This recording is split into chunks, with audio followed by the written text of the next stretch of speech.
علمتنا انك انت العلیم الحکیم. طالبان ورونو بل موضوع چې دا هغه موضوع د ناسخ د منسوخ د قرآن ده. قرآن کې یو ناسخ ده او بل په قرآن کې منسوخ ده. دا هم یوه لویه علمي موضوع ده، علمي مسئله ده چې علما په دې باندې بحث کوي.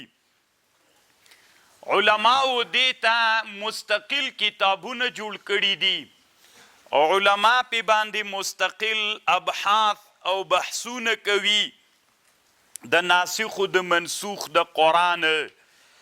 او علما دا مسئله په اصول فقه کتابونو کې ذکر کوي. نو مسئله اصل کې د اصول فقه د علماو مسئله ده. طالبانو نسخ چې ده، یو څوک چې د قرآن تفسیر کوي نو علما وی ناسخ و منسوخ به پیژني. علی رضی الله عنه د کوفې په جماعت کې یو سړی ولیده. دې سړي قیسې کولې، قاس. نو ورته ویلې وایي ناسخ و منسوخ پیژنې؟ وی نه. وی ووځه له جماعته. نو ورته مسلمانانو ته واعظ و تقریر و خبرې ونه کې چې ناسخ و د منسوخ د قرآن نه پیژنې. نو یو سړی چې قرآن تفسیر کوي باید ناسخ و منسوخ وپیژني. او په خاص باندې بیا چیرته بحث درته کوم طالبانو ورونو، که علماو د علومو کې مستقل بحث په دې باندې کړی. بله مسئله دا ده چې دا نسخه چې ده دا د دې امت خصوصیت ده. په نورو امتونو کې نسخه نه وله، دا نسخه د دې امت خصوصیت ده. الله دا امت ور باندې خاص کړی ده. او یهودانو به نه منله. یهودانو ویلې چې دا نسخه چې ده دا نسته ده. دوی ویلې ځکه دا بدعه ده، بدا ده. بدا دې ته ویل کیږي چې یو سړی نن یو حکم وکي بیا دې ته فکر راوغورځېږي بیا حکم بدل کي، نو الله عز وجل داسې نه کوي. نو یهودانو به نه منله، اما هم عقلا دا منل سوې ده او هم شرعا منل سوې ده. نو اصل کې د نسخې په تعریف کې علما د علم اصول فقه اختلاف لري.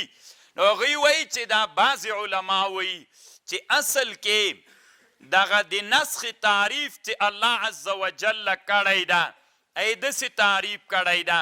نسخ دې ته ویل کیږي چې الله یو حکم نازل کړی و، الله ته هغه معلوم ده چې دا حکم موقت ده، تر یو څه زمانې پورې ده. بیا الله عز وجل دغه حکم بیرته بیا منسوخ کوي، ناسخ پې باندې را نازله کیږي.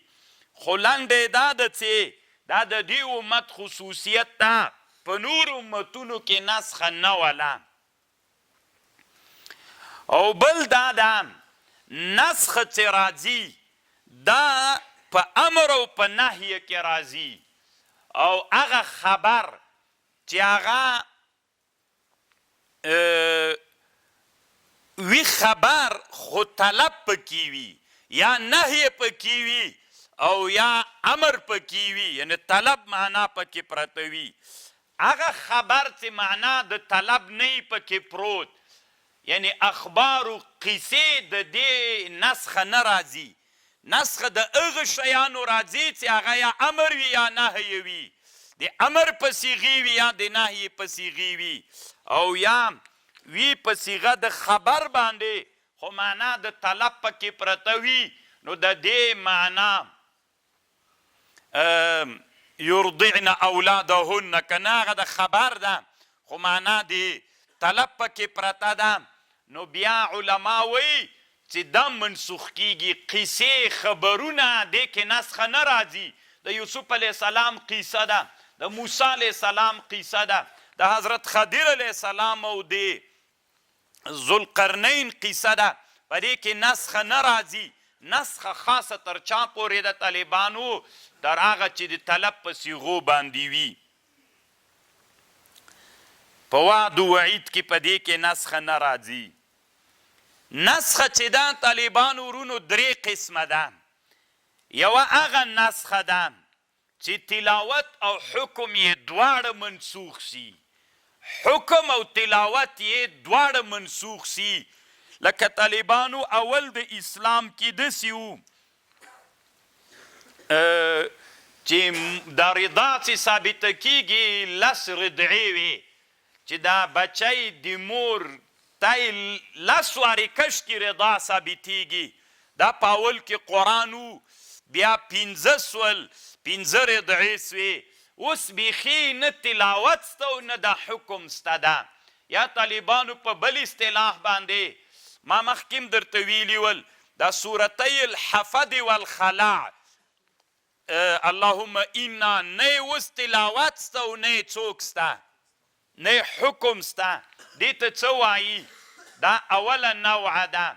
اوله نوعه د نسخ دا ده چې تلاوت منسوخ وي او څوک منسوخ وي، حکم یې منسوخ وي. یو دویم دا د طالبانو ورونو چې حکم یې منسوخ وي، تلاوت یې منسوخ نه وي. حکم یې منسوخ وي او تلاوت یې څوک وي منسوخ نه وي. امام سیوطي رحمه الله دلته اتقان کې لیکي چې صحیح خبر دا ده دغه آیتونه ډېر لږ دي چې حکم یې منسوخ وي او تلاوت یې پاتې وي. دا ډېر لږ دي په اصل کې. خو علماو چې کتابونه جوړ کړي دي دغه نوع یې ډېره پړسولې، ډېر شیان یې پکې راوړي. خو دی وایي چې حقیقت دا ده د دې مثالونه ډېر کم دي د دغې نوع. او اگر چې علماو ډېر مثالونه پکې راوړي خو دا ډېروالی ولې راغلی؟ لکه سیوطي صاحب وایي دا یو مثال داسې دي قرآن کې منسوخ آیتونه. قرآن کې داسې منسوخ درې انواعی لري. یو هغه منسوخ ده چې حکم او څوک دواړه منسوخ وي، دا نه. دویمه نوع یې دا ده چې حکم یې څوک وي، تلاوت یې پاتې وي. دې نوعه کې د علماو ډېر اختلاف ده، یعنې ډېر شیان یې کې ذکر کړي. حقیقت کې سیوطي وایي دا 21 آیتونه دي، ټول آیتونه دلته امام سیوطي ذکر کړي دي. ولی بعضې علماو دغه باب چې حکم یې څوک وي، منسوخ وي، تلاوت یې وي، دا یې ولې ډېر کړی ده؟ علت یې دا د طالبانو ورونو بعضې علماو داسې چل کړی ده چې هغه بیخي له چا نه دینه. لکه اوس ګوره ومما رزقناهم ينفقون، دا آیات وانفقوا مما رزقناکم، دا دواړه آیتونو بعضې علماو ویلي دي چې آیات د زکات دا منسوخ کړي دي. یوه نفقه ده، په اول د اسلام کې دوی وایي دا واجبه و نفقه، او یو زکات ده. کله چې زکات را نازل سو و مما رزقناهم ينفقون منسوخ سو. انفقوا مما رزقناکم دا منسوخ سو. خو امام سیوطي وایي حقیقت دا ده چې دا دواړه نه دي منسوخه. اصل کې زکات خو په مال کې هغه ځان ته برخه ده چې حولان د حول و شرطونه دي، هغه فرض ده. یوه نفقه د طالبانو ورونو، نفقه چې ده چې دلته الله امر کوي انفقو مما ردا علی الندب ده، دواړه حکمونه دي. خو انفقو مما رزقناکم دا هغه مندوبي و استحبابي صدقاتو ته راجع ده. او پاتې سو طالبانو ورونو زکات هغه وجوبي صدقه ده، هیڅ منسوخ نه ده. نو بعضې علماو دغه باب چې حکم یې منسوخ تلاوت یې پاتې ډېر کړي دي، دغسې آیتونه یې پکې شمېرلي او دا په حقیقت کې بیخي څوک دي نه. دوی وایي چې دا تعارض راغی نو هغه کې وایي زکات فرض، دلته وایي نفقه فرض، نو دا به مخکې او دا به وروستې بس منسوخ. په حقیقت کې هېڅ نسخه نه ده راغلې. یو دویم دا د طالبانو ورونو بعضې علماو داسې کړي دي دا مخصوص څه د طالبانو دا یم په نسخه کې شمیرلی ده یو حکم عام راغلی ده بیرته بل وخت کې هغه حکم طالبانو تخصیص سوی دام دوی نسخه بللی ده لکه علامه انور شاه کشمیری رحمه الله په فیض الباری کې په دې ډېر ټینګار کوي د موږ د احنافو یو سړی تیر سوی امام ابو جعفر طحاوي رحمه الله هغه وی په شرح د معانی الاثار کې کله کله چې د احادیثو جمع کوي د نسخې خبره کوي دا منسوخ ده خو د ده په رایه باندې نسخه طالبانو ورونو عامه ده دی تخصیص تم نسخه وایي چې بیخي حکم له منځه لاړ دام نسخه ده چې ازاله د مخکیني حکم وسو دام نسخه ده او څوک هم نسخه ده دا تخصیص تم طالبانو امام طحاوي نسخه وایي تخصیص د مخکینی حکم ته دیتم امام طحاوي نسخه وایي نو بعضې علماو چې دغه باب ډیر کړی ده چې حکم یې نسته تلاوت سته د دې وجې نه چې دا هغه هم په دې کې بللی ان الانسان لفی خسر الا الذین آمنوا ان الانسان لفی خسر عام سو الا الذین آمنوا دا تخصیص ته بس دام نسخه د طالبانو بعضې علماو دا تخصیص نسخه بللی خو حقیقت دا ده چې دا نسخه نه د طالبانو بعضې علماو داسې کړي دي چې هغه شرائع د جاهلیت زمانه کې چې کوم حکمونه ول یا شرع من قبلنا وه یا په اول د اسلام کې بعضې کارونه ول نو هلته الله عز وجل هغه منسوخ کړل له منځه یې ویوړل نو چې له منځه یې ویوړل نو دوی وایي مخکینی چې کوم حکمونه ول نو دا هم د نسخې بحث ده امام سیوطي وایي دا په حقیقت کې بیخي نسخه ده نه ځکه دا د اسلام احکام بیخي ول نه د جاهلیت زمانه وله او د جاهلیت نه مخکې شرایع من قبلنا ول دا چې اسلام نسخه کړي دي نو دا په دې باب کې نه راځي دا نسخه مونږ هغه ته وایي چې د اسلام په دین کې یو حکم راغلی وي بیرته منسوخ کړی وي شرع من قبلنا د مونږ د بحث برخه نه ده د نسخې نو امام سیوطي وایي دلته علماو بعضې ډېر اوږده شیان راوړي صحیح خبر دا ده حق خبر دا ده چې حکم منسوخ وي تلاوت پاتې وي دا محدود شیان دي یو مثاله قرآن کې داسې سته ده چې امام سیوطي رحمه الله دلته اتقان کې راوړي دي او بله مسئله طالبانو دا د پایده د دې چې شي ده اوس معترض اعتراض کوي حاصل د اعتراض دی ده چې د دې پایده نو چې شی ده چې حکم یې نسته ده تلاوت یې پاتې نو امام سیوطي رحمه الله وایي د دې دوه ګټې دي یو خو دا ده چې د تلاوت ثواب لري حکم که نسته د تلاوت پاتې ځکه په تلاوت الله سړي ته څوک ورکوي اجر او ثواب ورکوي یو دویم دا د طالبانو ورونو دویمه وجه دا ده دویمه وجه دا ده چې دا د دې په خاطر باندې چې انسانان په دې پوه سي چې دغه آیات الله له طرف نه را نازل سوی او حکم یې دغه و خو الله په مسلمانانو باندې انعام کړی چې هغه سخت حکم یې تر څوک کړی ده تر منسوخ کړی ده د دې په خاطر چې دوی ته هغه وریاد وي چې الله په دوی نعمت کړی او د الله د نعمت څوک ادا کی شکر گزاری ادا کی او د شکرانګۍ دپاره نو دا یې فایده او ګټه ده او بل دا د طالبانو اجتهاد باندې نه معلومیږي که یا مثلا دا نسخه چې ده دا د عامو مفسیرینو عوامو مفسیرینو په اقوالو نه په اجتهاد د مجتهد باندې د مجتهد په اجتهاد باندې نسخه نه راځي د مجتهد په اجتهاد نسخه نه راځي او د عوامو مفسرینو په اقوالو باندې نسخ نه ثابته کیږي نو دا طالبانو بله سوله نو نسخ خو مونږ دوه قسمونه وویلې حکم هم منسوخ تلاوت هم منسوخ یو حکم منسوخ تلاوت نه منسوخ یو مثاله داسې شته او بل چې دغه وي څه ورته وایي تلاوت منسوخ وي خو حکم یې نه وي منسوخ تلاوت یې نه وي خو حکم یې څوک وي پاتې وي نو امام سیوطي رحمه الله د دې یو څه مثالونه راوړي دي چې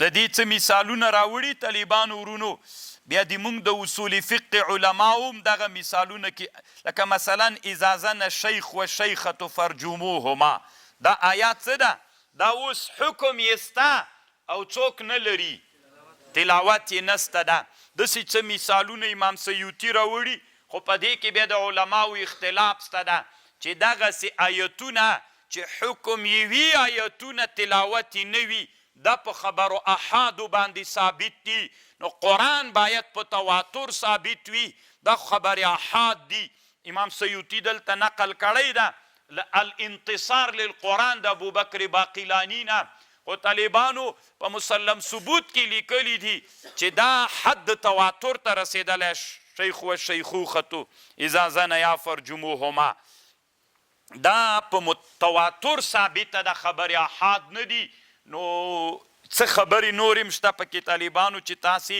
علماو د اصول فقه ته مراجعه وکئ بیا تاسې په مطلب باندې پوهیږئ مسئله د نسخې اصلي بحث چې دا په کتابونو کې هغه اصول فقه علما په دې باندې بحث کوي مستقل یو ځان ته بحث د نسخ راځي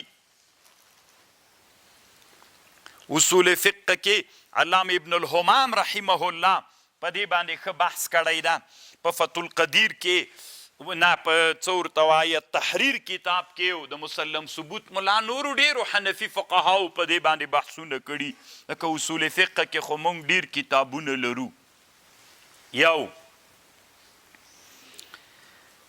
بله مسئله طالبانو ورونو د اختلاف و د تناقض مسئله ده کله کله قرآن کې بعضې آیتونه له بعضې آیتونو سره تناقض لري او اختلاف لري دا هم له علومو د قرآن نه ډېره مهمه مسئله ده اصل علت دا ده چې دې کې بیخي تناقض وي نه په حقیقت کې چې پوه سي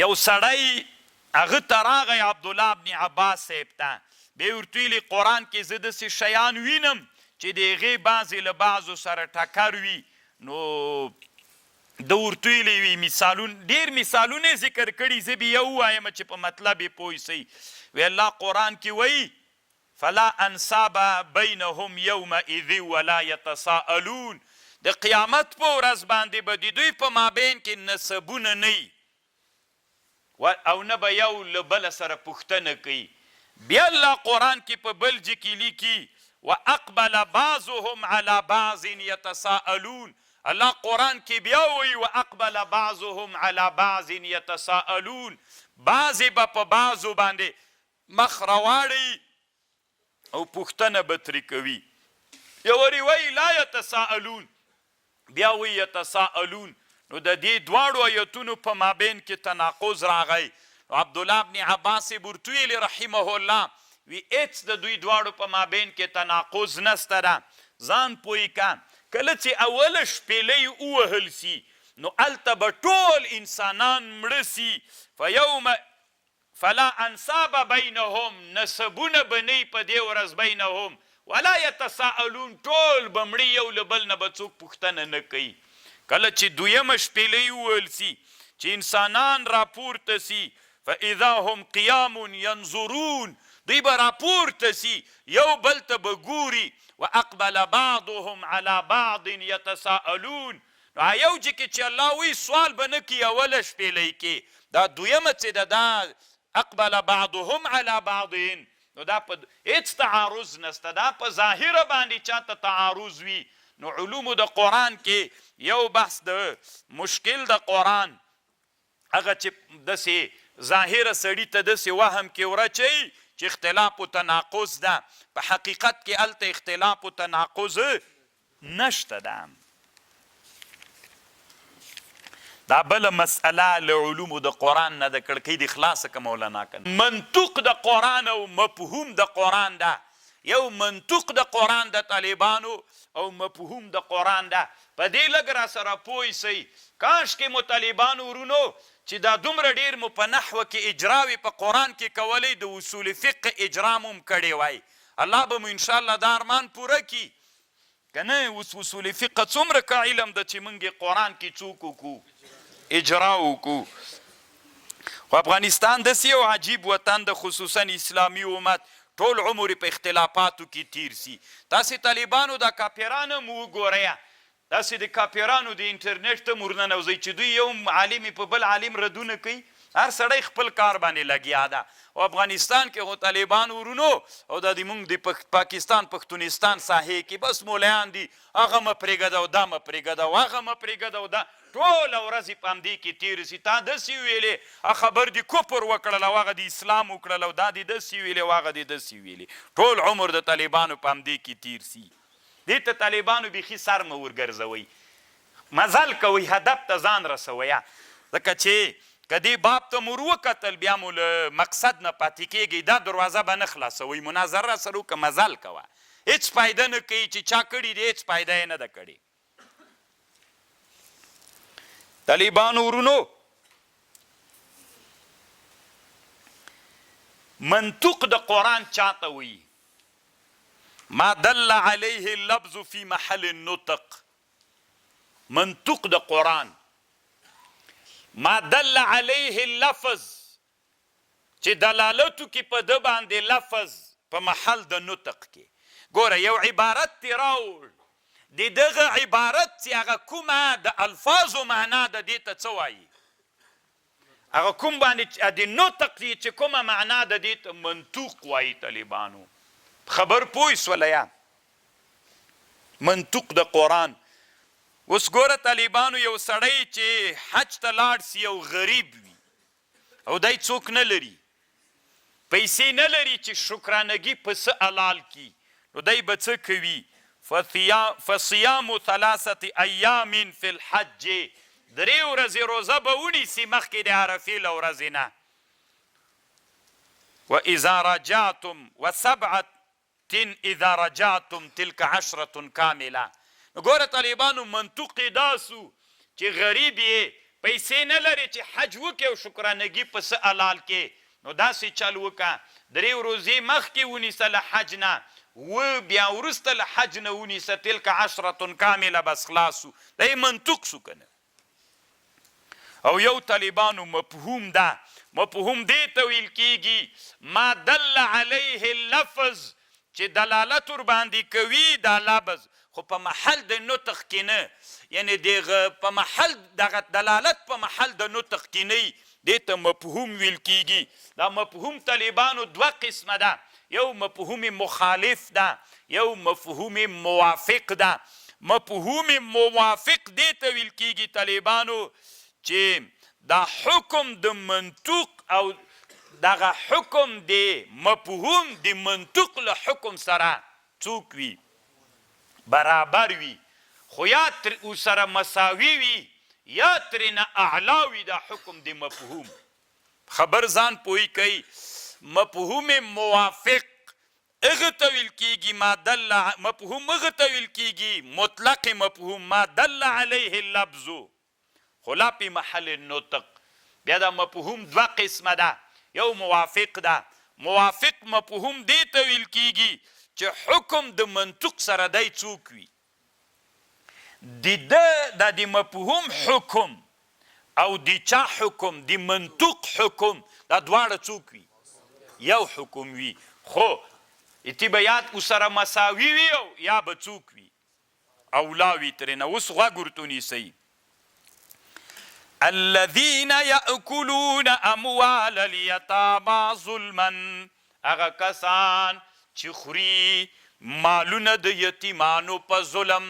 نو د یتیمانو مالونه په ظلم خوړل دا ناروا دي. یو څوک ده د یتیم مال په ظلم خوري، دا څوک ده؟ دا ناروا ده. اوس دا خو طالبانو د منطوق خبره سوله چې د یتیم مال خوړل ظلم ده، ناروا ده، دا ظلم ده.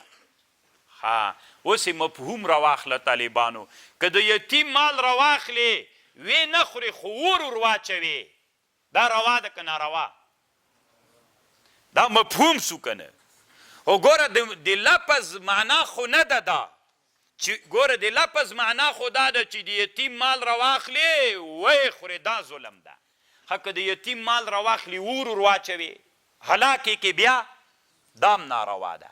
خو دام ناروا ده. دا یو حکم سو، د یتیم مال ته ور اچول یو حکم سو، د یتیم مال خوړل ظلم ده، دا بل حکم سو. دا حکم او دا حکم، دا د منطوق حکم ده، دا د مفهوم حکم ده، دواړه موافق دي، دواړه ناروا دي کنه، موافق سو کنه. نو چې دواړه ناروا سو مساوي دي، دام حرامه ده او دام په حکم کې مساوي. دې ته هم طالبانو څوک وایي؟ دې ته طالبانو ورونو دې ته مفهوم موافق وایي. دا مفهوم موافق بیان دې ته فحوا، دې ته طالبانو مونږ دلالت النص وایو. هغه منطوق چې ده طالبانو هغه عبارت النص ده، دا دلالت النص ده. لکه څلور شیان دي: دلالت النص، اقتضاء النص، اشارت النص، اقتضاء النص. دې کې طالبانو کومه حقیقي معنا ده، کله چې معارضه راسي کوم یو ته ترجیح ده. په اصول فقه کې دا یو ډېر ښه علمي بحث ده چې مثالونه علماو ذکر کړي دي، خو دا خو جای نه ده د ټول. نو مفهوم موافق یا به د مفهوم او د منطوق حکم سره مساوي وي، دواړه حرام دي. هم منطوق حرام ده چې څوک ده عقل ده، هم مفهوم چې احراق و اهلاک ده، دواړه حرام دي، په حکم کې مساوي سو. دې ته طالبانو فحوا د خطاب، دې ته لحن الخطاب وایي طالبانو. دلالت النص ورته وایي او څوک ورته وایي لحن الخطاب ورته وایي علما د اصول فقه. یو او بل دا د طالبانو ورونو، یا به دا حکم څوک وي یا به دا مفهوم موافق وي، خو دا مفهوم موافق حکم به د منطوق له حکم نه دا حکم اولاوي ابلک ادناوي. طالبانو ځان خو را سره پوی کوي طالبانو. مفهوم دویم قسم مفهوم موافق، دویم مثال دا ده، هلته خو حکم د منطوق و د مفهوم حکم مساوي و. دا وارې دا د منطوق او د مفهوم حکم، د مفهوم موافق حکم به طالبانو دا مساوي نه وي. د منطوق حکم به ادناوي، د مفهوم موافق حکم به طالبانو اعلاوي. دا څه نادره شوله. ولا تقل لهما اف، مور و پلار ته اف مه وایئ. منطوق څو سو چې اف مه ورته وایئ. اوس د مور و پلار وهل څنګه دي؟ دا طالبانو مفهوم ده. ګوره ما دل علیه لفظ فی محل النطق لا تقل لهما اف، ما دل علیه لفظ لا فی محل النطق. ضرب مسله خو په الفاظو کې نشته کنه، ولا تقل لهما اف، خو مفهوم د طالبانو. نو مفهوم موافق حکم طالبانو دلته اولاده. اوپ ډېر ناروا ده که وهل ډېر ناروا دي؟ مور پلار وهل ډېر ناروا دي. نو دواړو حکمونه یو شی سول که بدل؟ د وهلو حکم ډېر ناروا دی، اوپ لږ ناروا. نو دې ته طالبانو دوی فحوا د خطاب وي، بل ته لحن الخطاب ویلې، دې ته فحوا د خطاب وي، او دې ته څه وایي طالبانو؟ دلالت النص. ما په خبر پوه شو؟ اصل د ټول دلالت النص طالبانو. او بل په دې کې بیا اختلاف د طالبانو. امام سیوطي رحمه الله دلته لیکي دا دلالت النص سره دا مفهوم دا چې کومه معنا، خدا خو دغه الفاظو نه خبره راواخیستل سوله. دا اوس قیاس مجاز ده، حقیقت د چی ده. دا طالبانو د اصول فقه علما په دې باندې بحث کوي. نو تاسو طالبانو د اصول فقه کتابونو کې یا فتح الغفار د ابن نجیم کتاب د چې په منار باندې کومه حاشیه ده مراجعه ورته وکړئ، یا د امام د شامی رحمه الله اسمات الاسحار چې په منار باندې حاشیه کړي نو هلته بیا تاسو ته معلومات کیږي طالبانو د هغه بحث ده او بل طالبانو مفهوم مخالف ده مفهوم مخالف دی ته ویل کیږي چې حکم د مفهوم مخالف وي له حکم د منطوق سره ګوره تیر مثال کې د مفهوم موافق حکم او د مفهوم مخالف او د منطوق یو حکم هلته حرام دام حرام دواړه حرام مفهوم مخالف بیا دې ته ویل کېږي چې د مفهوم حکم مغایر وي د منطوق نه ان جاءکم فاسق بنبأ فتبینوا کچرته تاسې ته راوړ فاسق سړي خبر فتبینوا حکم داسو که فاسق خبر راوړ وضاحت یې وکړي مفهوم نو خو ګوره دلته که فاسق سړي خبر راوړ ظاهر فاسق سړی نو تاسو ته خبر راوړ نو څوک وکړه وضاحت یې وکړه دا خو د منطوق حکم سو د مفهوم مخالف حکم یې راواخلی که داسې یو سړی راغی طالبانو چې ډېر سنګینه سړی و او ډېر ښه سړی و او ډېر مسلمان سړی و د خبر درته راوړ بیا یو وضاحت ته ضرورت نسته خبرې څنګه کوي قبول یې کوي بیا خبر نو خو ګوره د هغه مخ هلته حکم چی و د فاسق مه خبر قبلوي دلته حکم چی ده د منطوق هغه حکم مه قبلوي د مفهوم حکم دا ده قبول یې کوي نو حکمونه بدل سو که نه سو بدل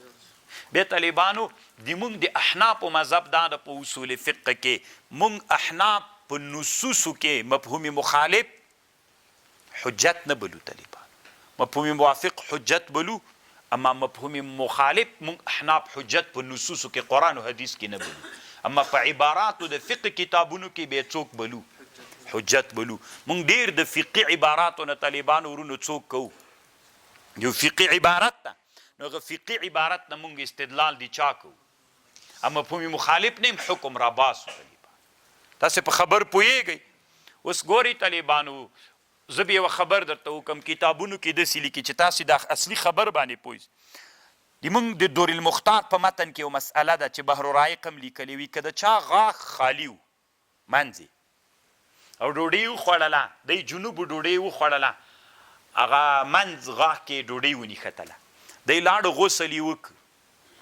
دغه ډوډۍ راونه ویستله او ډوډۍ ته هملته غاښ منځ کې پاتې سوله راویې نه ویستله اوبه د غاښ منځ ته لا نه ډلې د ده غسل ونه سو د فقه عبارت ولې وی ځکه ضرورت نشته ده څوک نشته اوس طالبانو دغه عبارت مفهوم مخالف یې راواخله که داسې یوه زمانه موجوده سوله چې غاښ منځ ته اوبه نه تللې او ضرورت موجود بیا غسل کیږي لکه دا اوس موږ تاسې چې غاښونه ډکوو ضرورت ته که ضرورت نه ده قاعده ده د فقه الضرورات تبیح المحظورات ضرورت پیدا سو کنه نو چې ضرورت پیدا سو څوک راغی غسل طالبانو کیږي الله دې وکړي چې ما په خبر به امام سیوطي رحمه الله چونکې دی شافعي د شافعیانو مفهوم مخالف هم حجت بلی خو بعضې حالتونو کې نه هغې دپاره دی څه بحثونه کوي طالبانو له هغې نه موږ تېرېږو ما سې ستاسو ته وویلي چې له علومو د قرآن نه دا مسئله ده نو بیا علما په دې باندې مستقل خپل بحثونه کوي کتابونو کې بله مسئله طالبانو له علومو د قرآن نه د حقیقت و د مجاز مسئله ده طالبانو قرآن کې حقیقت ستا خو قرآن کې مجاز تک نسته ده طالبانو دا مسئله له دې جې نه راشروع ده بعضې علما وایي بیخي په لغت کې مجاز نشته ده لاول سر نه خو صحیح رایه خو دا ده د محققینو علماو چې په لغتو کې څوک سته حقیقت هم سته مجاز هم سته بیا دویم اختلاف دا ده چې په قرآن کې مجاز شته که نشته په قرآن کې مجاز شته که نسته ده نو په دنیا کې بعضې علما دي چې یو اهل ظواهر دي اهل ظواهر وی قرآن کې مجاز نشته ابن القاس شافعي ده همداسې د مالکیانو نه بعضې علما هغوی وی چې قرآن کې مجاز نسته ده دوی داسې وی مجاز اخو الکذب ده، دا د دروغ ورور ده. مجاز ته خو سړی هلته ځي چې له چا نه تنګ سي پې باندې، حقیقت پې متعذر و پې تنګ سي، بیا مجاز ته ځي. الله عز وجل باندې څوک نه راځي، تنګي نه راځي چې الله عز وجل باندې د حقیقت تنګ سي او دی د رجوع چاته وکي، مجاز ته وکي. نو دوی وایي چې مجاز په چا کې سته. جمهور علما وایي مجاز قرآن کې سته، بعضې علما وایي چې قرآن کې څوک نسته ده، مجاز نسته ده. نو طالبانو ورونو، زه یو دوه درې خبرې په دې باندې کوو. طالبانو دلته جنجالونه پیدا دي، طالبانو ورونو چې ځان پې پوه کړو. دا طالبانو ورونو په یو متن ده، دا یو متن د طالبانو په دې متن باندې د اصول فقه کتاب ده او په دې کتاب باندې علامه ایجی عزد الدین الایجی، علامه طبطزانی، سید شریف جرجانی، حسن الهروی الفناری او ابوالفضل خیراب جیزاوی، دغه علما دي چې په دې د اصول فقه په کتاب حواشي وی کړي دي. غټ کتاب د 3 جلدونو کې کتاب د په اصول فقه کې. دلته یو عنوان کړي طالبانو ورونو چې قرآن کې مجاز سته که نسته ده. نو جمهور علما وایي چې قرآن کې څوک سته، او اهل ظواهر وایي چې قرآن کې څوک نسته ده، مجاز نشته ده.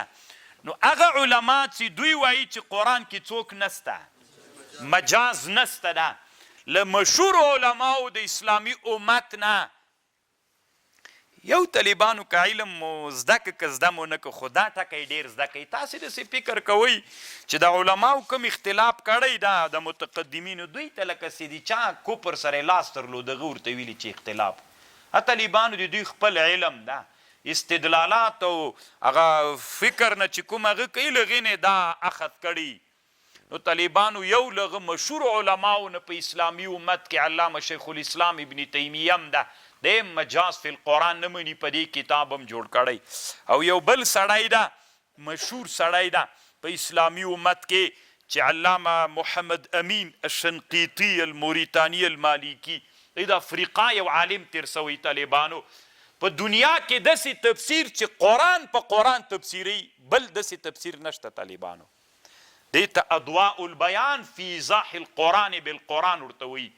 دا داسې تفسیر ده چې د قرآن ترجمه په قرآن کوي، د قرآن ترجمه په قرآن، د قرآن ترجمه په حدیث، د قرآن ترجمه په اقوال، د قرآن ترجمه په فلسفه او په منطق، د قرآن ترجمه په نحو، کنه هر څوک د قرآن ترجمه په ساینس، د قرآن ترجمه سیاست. دا طالبانو قرآن بالقرآن تفسیر د دنیا کې یوازینی تفسیر چې تفسیر د قرآن بالقرآن کوي. علامه شنقیطي، محمد امین الشنقیطي ډېر ښه عالم تیر سوی. طالبانو ښه منطقیم ده، د تفسیر کې ډېر د بحث د ننني بحث کې طالبانو صغراوي کبراوي ډېرې جوړې ډېر پې مین ده. زه نه وایم طالبانو چې ما دا مطلب نه ده طالبانو چې منطق بیخي مه وایي، وایئ دومره اندازه پورې ووایي چې اصطلاح مو زده سي، بس چې هغه سلم د طالب تر هغه څه ورته وي قطبي مبارک او د شر تعذیب چې زده یې کوي، بس دا صحیح دی، کفایت کوي. نور طالبانو چې هغه فلسفهي بحثونو ته ورځو متعلق د تصدیق څه کوي، هر څوک چې دی تا څه کار ده ورسره، پیدا یې شی ده. او بل طالبانو مونږ راولګېږو چې داسې بحثونه کوو لکه علم د تعالی څنګه ده، دومره اوږده بحثونه په قاضي کې وسلم کې شروع کړو. طالبانو هغه سره زوران یم. نو دوی یو کتاب جوړ کړی ده، منع الجواز المجاز فی المنزل للتعبد والاعجاز. قرآن د عبادت او د اعجاز دپاره نه نازل سوی ده. دلته مجاز قرآن کې بیخي سته ده نه، دی مجاز کې څوک نه مني، قرآن نه مني، قرآن کې دی مجاز نه مني وي، قرآن کې بیخي مجاز سته ده نه، دی وي هسې له ځانه چا ویلي دي. بس طالبانو دی را لګېدلی ده او خبرې کوي دی قرآن ټول حقیقت. قرآن کې چې مجاز سته ده نه، مجاز ته څه وخت سړی ورځي حقیقت پې تنګ سي، الله عز وجل باندې څوک نه راځي. خیر طالبانو یو چا چې خبر کړی ولا اورئ خو یې که نه، علما دي طالبانو ورونو دا خپله یو خوان لري چې د علماو اختلاف کړی که نه وای کړی بس به موږ به داسې قرآن کې حقیقت و مجاز ته خلاصه به وه دومره خبرو ته څه ضرورت اختلافونه چې امت کړي دې کې خپله طالبانو ځان ته یو ښه خوان ده دا داسې مثال لري طالبانو لامبو دي چې لاسونه دي نه پښې دي نه اوبو ته چې ورغورځېږي خو یې پکې ننوځي لاړ سي کته چې مړ سي بېرته یې سر ته راوخیږي او چې لامبو دي زده یي طالبانو پښې لاسونه داسې وها وها تي هغه سر ته وځي پکې خبر باندې پوهېږئ که نه نو دی وایي چې هغه علما چې هغه وایي چې قرآن کې څوک نسته نسته ده نو هغې کې یو علامه ابن تیمیه ده یو د ده شاګرد علامه ابن القیم ده نور څه علماو نومونه هم ذکر کړي دي چې هغه هم وایي چې قرآن کې څوک نسته ده مجاز نسته ده او طالبانو چې څوک استدلال کوي چې قرآن کې مجاز ته ده لکه موږ تاسې وایي واسأل القریته دلته اهل حذف ده د حذف مجاز ده کنه دی وایي طالبانو دا اهل چې دلته حذف ده دا طالبانو اصل کې اقتضاء النص ته دی اقتضاء النص ته اصول فقه علما وایي چې مجاز نه ده حقیقت ده ای جوابونه کوي بیرته او یو مثال دوی دا ذکر کوي جدار یرید ان ینقض جمهور له طرف نه دیوال اراده لري چې وغورځېږي دیوال کله اراده لري مجاز عقلی نسبت د فعل غیر ما هو له ته دلته فاعل حقیقي خو څوک ده دیوال اراده لري دیوال کله اراده لري دی رد کوي بیرته وایي ولې اراده نه لري الله قرآن کې وایي کنه هر شی تسبیح وایي خو دې نه معلومیږي تسبیح پره د ژوند لري علم لري د حقیقت ته طالبانو هیڅ مجاز ده نه بنابر هر تقدیر طالبانو د یو ډېر اوږد څوک کړی بحث یې کړی یو دلیل دی جمهور له طرف نه دا د لیس کمثله شیء طالبانو دی الله مثل نستا که د مثل یې نستا نه یو قرآن خبره دلته کړې ده یو اصلي خبر ده دی الله مثل نستا که د مثل یې نستا اصل خدا ده طالبانو چې د الله مثل نسته صحیح ده بیخي مثل نسته چې مثل نسته نو د مثل هم مثل نشته خو مثل یې بیخي نشته اما دلته قرآن داسې وایي لیس کمثله شیء نسته مثل د مثل د الله لره نو خو دا معنا چې مثل خو سته خو د مثل بیا مثل نسته قرآن خو ظاهره داسې وایي چې یو وارې خو ګوره لیسه کمثله یو مثل د یو کاپ د طالبان مثل خو سته خو د مثل یې نسته داسې معنا کیږي نو دلته علما وایي چې دا کاپ زیات ده نو زیادت څوک سو مجاز دی جواب کوي طالبانو حاصل د جواب یې دا ده وی دلته چې دا مثل راغلی دا په معنا د ذات راغلی په قرآن کې لیس کذاته شیء ذات الله غني بیخي مثل یعنی لاندې دا طالبانو دغه ټولو جوابونه یې کړي او جوابونه هم داسې اقناعي جوابونه دي سړی داسې نه چې نه یې منم ولاکې راباندې ومني بېله خبر ده طالبانو سړی منصف سړی چې غلی کیني بیا وایي منم یې جوابونه یې داسې جوابونه کړي خو طالبانو دغه مسئله باندې اوس یوه خطرناکه مسئله بنا ده اصل کې ځکه مې دا خبر وکړله پرون موږ متشابهاتو کې یوه خبر وکړه که تاسې پویات وي متشابهاتو په مطلب خو متشابهات ډېره جنجالي مسله ده طالبانو ورونو ښه او ډېره خطرناکه مسئله ده متشابهاتو په مسئله کې موږ پرون ویلې معتزله ویلې تاویل واجب ده وی ویلې که نه تاویل واجب ده حقیقي معنا اخلي دستې څوک ورسره راځي لوازم ورسره راځي نو تجسیم لازم سو نو هغوی طالبانو وتښتېدل چاته تاویل ته خو تاویل کې هم طالبانو په بله ورته کې وغورځېدل تاویل یې هم څه کو نفی راغله د صفت د الله څوک هم راغی بېرته همغه استقرار کې بیا څوک و هغې کې هم طالبانو لوازم ول هغې کې هم بېرته تجسیم راتله بیا یې مایلي کوټه کوي ورسره راوړ دوی څه ویلې طالبانو مجسمه دوه خبرې یوه خبره وکړله هغوی ویلي چې الله عز وجل چې کوم متشابه صفات دي همدغه معنا ده سره له چا سره له لوازمو دا د چا مذهب دا د مجسمه او مذهب د اهل سنتو مذهب څوک طالبانو تفویض څه یې ویلې موږ د الله عز وجل صفات متشابه چې د الله نه راغلي الله ته ثابتوو نه تاویل حقیقي معنا سره له لوازمو نه دا دواړه نه څه یې کوو معنا یې الله ته سپارو الله د تا متشابه صفات چې تا ځان ته ثابت کړي چې کومه معنا ته ځان دپاره ترنه مراده یې موږ په هغه ایمان لرو صحیح شو دا د اهل سنتو رایه سوه خو پرون طالبانو موږ په روح المانی کې یوه خبر وکړه که تاسې فکر وو روح المانی ویلي یوه ډله د علماو د اهل سنتو داسې وایي خو ډېر شرزمه قلیله د هغوی داسې وایي چې د الله متشابه صفاتو کې موږ اخلو همدغه حقیقي معنا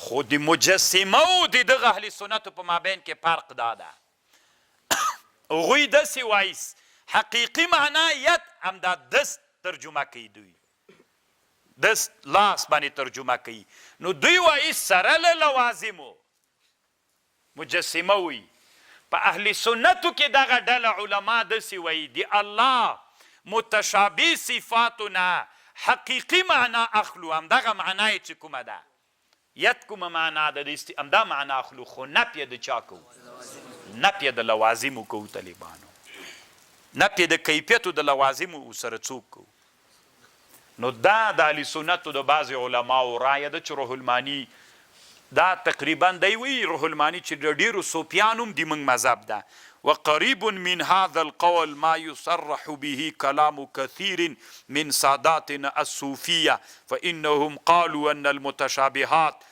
تجري على ظواهرها چې حقیقي معنا یې ده مع القول بالتنزيه الدال عليه قوله تعالى ليس كمثله شيء تاسې په خبر پوه شو نعم ذهبت شرذمة قليلة من السلف إلى إبقاء نحو المذكورات على ظواهرها إلا أنهم ينفون لوازم لوازم څوک کوي نفي کوي نو دوی داسې وایي طالبانو دی داسې وایي روح المانی دغه ډله داسې وایي نو تا چې حقیقي معنا ظاهري معنا تر واخیستله خو څوک دستي ورسره راځي اوس مثلا طالبانو د انسان په حق یو خالق ده یو مخلوق ده د مخلوق په حق کې دی چې یاد ذکر که څوک تر مراد ده ید نه لاس دستي څوک ورسره راغی لوازم خو جسمیت ده غوښه د هډوکي دي وینه ده پلی دي دا ورسره راغله نو چې دا ورسره راغله لوازم ورسره راغله خو دغه ډله څه وایي چې یو حقیقت د الله په حق کې د ید ده یو د ید دوه حقیقت دي د خالق په حق کې یو حقیقت ته د مخلوق په حق کې بل حقیقت ته د مخلوق په حق کې چې ید ذکر سي لوازم ورسره راځي چې جسمیت ده اما د خالق په حق کې طالبانو چې ید ذکر سو همدغه ظاهري معنا یې د خو لوازم هلته منتفي دي لکه د خالق او د مخلوق په مابین کې څوک سته دی څه وایي طالبانو روح المانی وایي واما في صفات من ليس فليس بلوازم في الحقيقه دا په حقیقت کې لوازم نسته ليكون القول بانفكاكها سبستسي واين التراب من رب الارباب کنه یو رب یو خاور والا انسانان دی یو رب الارباب دی دوی دواړو کې د مخلوق په حق کې د ید معنا حقیقي معنا ید د مخلوق په حق کې چې مراد څه شی ده د جارحه ده لوازم سته ورسره اما ید چې د الله په حق کې ذکر سي هلته حقیقي معنا مراد د خو څوک نسته ورسره لوازم نشته ورسره طالبانو دا خو روح المانی خبره وکړه پرون مې درته ویلې خو دا خو د یوې شرذمې قلیلې څوک ده رایه د طالبانو او د چا رایه د محققین علماو د اسلامي امت د سلف علماو رایه پرون مې درته ویلې معنا یې حقیقي ناخلو موږ هغه معنا یې هم ناخلو دغه معنا یې هم ناخلو حقیقي معنا یې هم ناخلو الله ته ورسپارو چې الله کومه معنا مرادي دا سړی څه د طالبانو علامه شنقیطي دیم د اهل سنت د سرزمې قلیلې نه ده دی په خپل تفسیر کې چې کله متشابه صفات الله عز وجل راسي نو دی وایي طالبانو په ظاهري معنا د الله ټول متشابه صفات تفویض نه کوي دی وي همدا ظاهري معنای مراد ده. نو که ته وایې چې ظاهري معنای مراد شوله نو ظاهري استوا سره خو طالبانو هغه سړی چې کیني نو هغې سره خو لوازم جسمیت راځي. دی وایي نه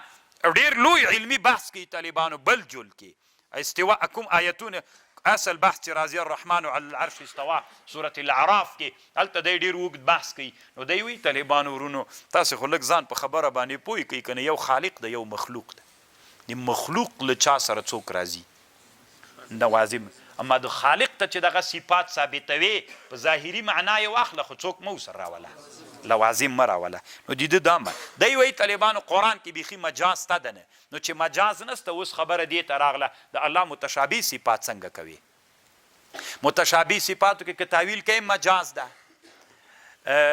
که بیخي معنا نه کوي تقریبا حقیقي معنا خو مراد نسوله کنه. نو دی وی چې نه د الله متشابه صفات هم د حقیقي معنا زه اخلمه. نو خو بیا خو تا د مجسمه او قول وکړو کنه. دی وی د ما او د مجسمه او د قول په مابین کې دومره غټ فرق ده. هغوی مجسمه داسې وایي ظاهري معنا سره له لوازمو زه وایم ظاهري معنا بدون د لوازم. دا د علامه شنقیطي رایه ده طالبانو. خو ګوري طالبانو ورونو کله کله داسې وي په د علمي میدان کې دا مولیان ډېر ظالمان وي ظلم داسې کوي. اوس طالبانو ما دا تحقیق وکړو پرون ما هلته تحقیق تیر سو نن دلته. نو دا طالبانو داسې چلو کي دا د شنقیطي خبره تنا راپرېږي ستی نشر کې بیا وایي چې دا د ده مذهب دی. وینې ودلید. نو طالبانو دې باب ته مو ډېر فکر نه د ما په حق کې نه د نورو علماو په حق کې دې مسلو ته توجه وکړي. خبر خو پوهېږئ اوس د شنقیطي خبره ما وکړه دوی ته نه د شنقیطي خبر راپرېږي ستی نشر کې وي دیم وایي چې ګوره اهل سنتو نه وتلی ده د بعضې اهل سنتو نه چې بیا طالبانو هغه نو دې ټکي ته هم ډېر په علمي میدان کې فکر وي طالبانو ورونو. ځکه د علما بعضې د حسد په علماو کې ډېر ده طالبان. کنی ما خپل الحمدلله دا عادت او تاسې نه م غوښتنه کوم طالبانو مزل به کوئ هدف ته به ځان رسوئ. موږ دا میدان لیدلی ده چې څوک په دې میدان کې د مناظرې او مباحثې علماو سره په جنجالونو وخت تېروي انسانان هدف ته نه رسیږي. موږ ځان هدف ته انشاءالله رسوو. کار مه ورسره لرئ طالبانو ورونو خو بیا هم دغه باب ته فکر وي. کله کله طالبانو یو سړی لوی علمي بحث وکړي نو علمي بحث کې طالبانو دوی ډېر په مهارت هغه راپرېږي نه شریکي وي. داسې فکر ده طالبانو داسې نه وي. لکه مثلا طالبانو اوس دا د اسلامي امت یو لوی عالم ده داسې خبرې یې وکړه زه په کفر قول کوی سم ویلی سم چې دا کافر ده. طالبانو دغه روح الماني یوه بله مسله ده طالبانو دغه بریلویان ډېر نشر کوي ما پسې وي دی وایي چې الله اسمان کې ده. دغه روح الماني وایي چې الله په اسمان کې ده وروسته بیا زه درښیم همدی وایي. هغه مسله ما داسې بحث کړی طالبانو ورونو که څوک داسې وایي چې الله ته جهاد ثابت ته اسمان کې ده زه کفر باندې قول نه کوم.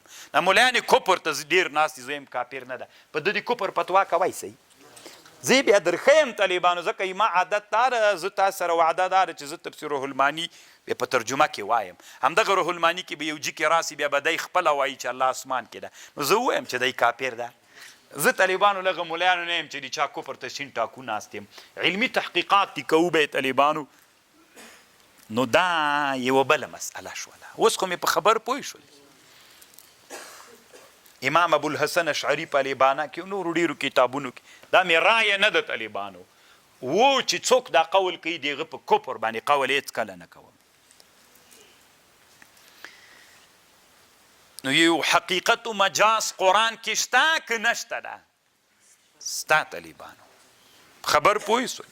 حقیقت ام قرآن کې ستا مجاز ام قرآن کې ستا دا د جمهور علماو رایه ده. مجاز دوه قسمه ده طالبانو ورونو. یو مجاز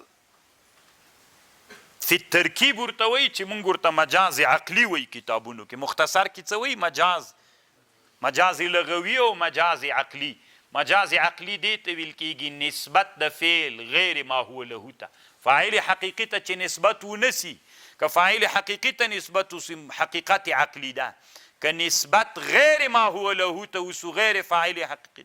انبت الربیع البقله راشنه کړي ول الله گیا حقیقت سو. انبت الربیع البقله پسرلی راشنه کړي که الله فاعل حقیقي څوک ده دلته نسبت چاته سوی دا مجاز عقلي ده طالبانو. وَإِذَا تُلِيَتْ عَلَيْهِمْ آيَاتُهُ زَادَتْهُمْ ایمانا.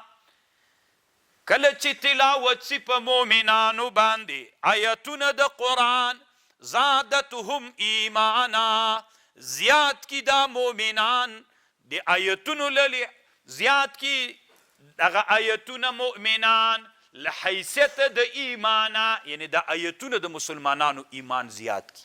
آیتونه زیاتی که الله زیاتی. نسبت چاته سوی؟ غیر حقیقی تفاعل غیر حقیقی ته. قرآن کې مجاز راغی که رانغی؟ دا خو مجاز عقلی د طالبانو او مجاز لغوی قرآن کې ستا حذف ستا او ډېر اوږد بحث طالبانو امام سیوطي رحمه الله په دې کړی ده، نو ترې تیر بسو طالبانو ټول دلته نه کوو، کیږي نه. طالبانو ورونو الله عز وجل امام سیوطي ته بیا خو طالبانو چې د اصول فقه کتابونه چې وګوري دا خو مې درته ونه ویلې، او دی دلایل راوړي ذاتي چې مجاز فی القرآن ستره اصول فقه کتابونه وګوري، په دې باندې مستقل علماو بحث کړی. او یوه خبر دا د امام سیوطي خپلم یو کتاب جوړ کړی ده چې هغې ته مجاز الفرسان وایي، که څه ورته وایي مجاز الفرسان الی مجاز القرآن. دا د امام سیوطي کتاب ده، په همدې موضوع باندې جوړ کړی چې قرآن کې مجاز ته. طالبانو مجاز خو څه کوي چې قرآن کې سته؟ امام سیوطي لیکلی دي مجاز المجاز هم سته قرآن کې، مجاز خو شته، مجاز المجاز هم سته قرآن کې. ورته غوږ شه. ولکن لا تواعدوهن سرا، ولکن ای ښځو وعده مه کوئ تاسې له دې سړیو سره په پټه. ولکن لا تواعدوهن، ای سړیو تاسې وعده مه کوئ له دې ښځو سره په پټه باندې. لا تواعدوهن سرا، دا سرن طالبانو مجاز ده له وطیې سره، یعنی طالبانو چې په پټه کیږي اخو وطیې کیږي، یعنی تاسې وطیې مه ورسره کوئ.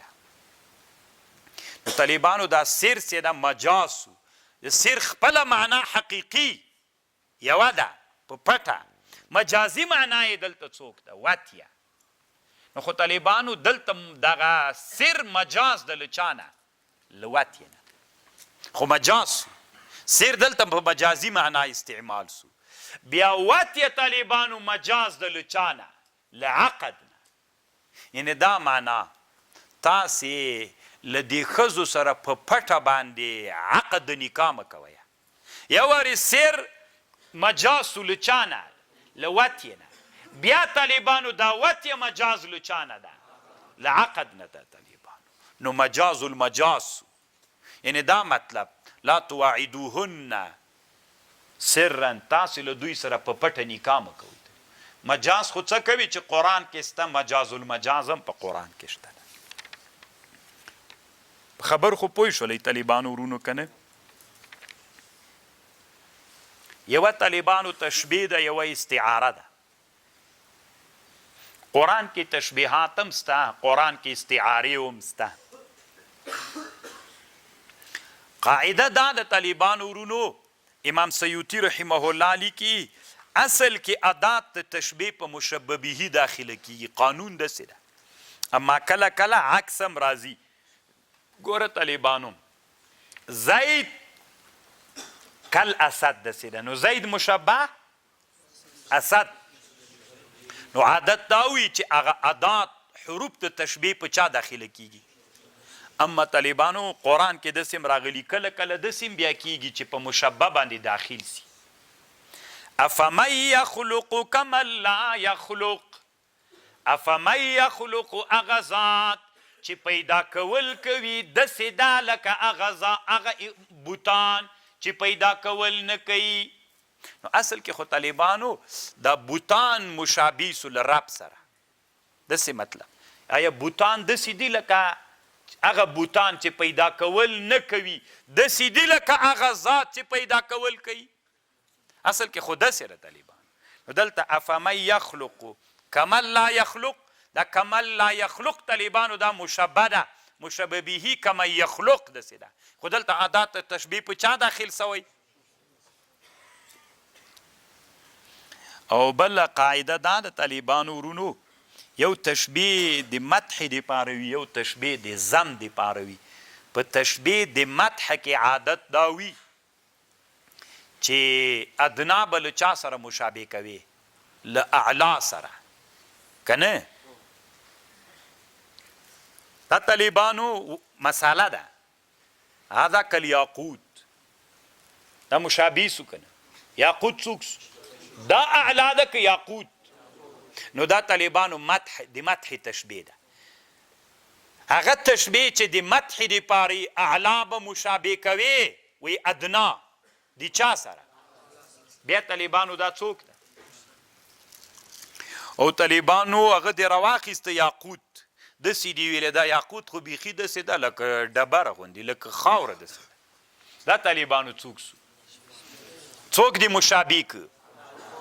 یاقوت له چا سره د مشابه که؟ نو طالبانو که تشبیه د اعلا له ادنا سره دا تشبیه د ذم دی.